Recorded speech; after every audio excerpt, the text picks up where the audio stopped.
Hey YouTubers, and welcome to another episode of the Samurai Monkey 42. In this video, I wanted to show you guys this 1883 naval sword. I haven't shown you one of these swords in any of my videos, so in this video, I'm going to be talking about this sword. What I can tell you that these swords were given to Navy officers during World War II, and they started making these swords in 1883 all the way to 1933. I know you guys know the history about the Type 94 and the Type 98. So pretty much the Type 94, Type 98, and the NCO sword quit the production of this Navy sword that you're seeing right now. But even though this sword was discontinued, these were still found and this was still carried by officers until 1945 because they just decided because of the shortage or because they couldn't carry or they couldn't purchase maybe a sword that was still, or maybe they even liked the design of this Navy sword that was produced in 1883, and they carry it all the way to 1945 until they surrender all these Japanese swords. But it's just a very awesome design, just very elegant. It was given to Navy officers.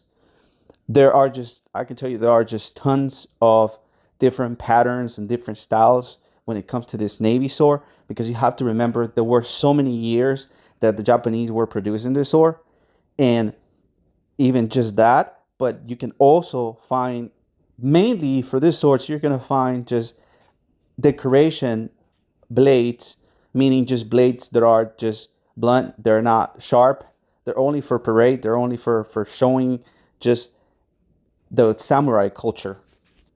So I believe that the older this pattern of sword becomes more of a fake sword inside, but the older the sword is, you are more likely to find a real traditional Japanese blade inside.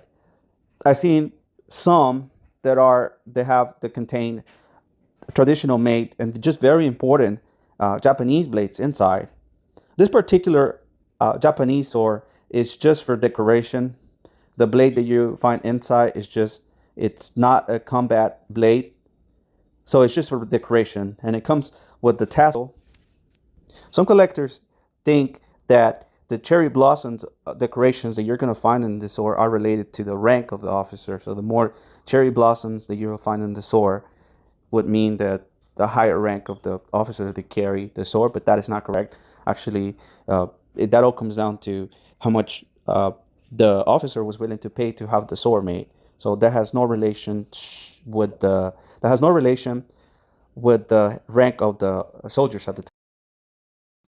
But back to what I was saying, you are gonna find some very special Japanese blades in this sword sometimes, because, like I said, the older the this 1883 Japanese sword is, the better the blades are going to be, because actually this Japanese swords were mainly produced by just very high rank officers when the production of this Japanese sword started. So they were actually created for like rear admirals, vice admirals, and admirals from October the 20th, 1883. This was during the Meiji period. So there were a lot of just traditional made Japanese blades at the time. So this piece will just be great for just any collector. There's a very beautiful Japanese handcrafted, created before 1937. So thank you so much for watching this video. I hope you guys learned a little bit about Japanese swords. Thank you so much for watching. Don't forget to hit that subscribe button. You can check out my eBay store, and also don't forget to subscribe also into my eBay store. Sayonara.